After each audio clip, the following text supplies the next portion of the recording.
कळू शकेल का मला? तूच सांग. सखूच्या सगळ्या भेटी आठवल्या असतील, त्यातले गोड क्षण आठवून हसू आलं असेल, पण तिथून परत यावं लागलं म्हणून ही उदासी. बरोबर ना? अर्ध बरोबर आहे. चेहऱ्यावर हसू त्यामुळेच आहे, पण उदासी म्हणशील तर प्रिये, आपण सखूच्या किती जवळ होतो, अगदी समोर होतो ग.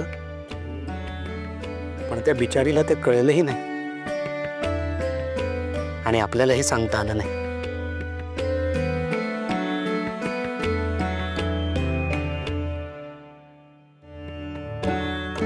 अगं, कुठे निघून जातेस? मीच जबाबदार आहे. असं मी कुठे म्हटलं प्रिय? मी नाही म्हणाला तो, पण मी सुद्धा उपरोधाने म्हणतच नाहीये. मला अगदी प्रामाणिकपणे वाटतंय की माझाच रुसवा दूर करण्यात बिचारी सखू झटत होती आणि तिचा लाडका सखा पिठोराया तिच्या सोबत आहे हे तिला कळलंच नाही हो. पण प्रिय, तू नको वाईट वाटून घेऊस,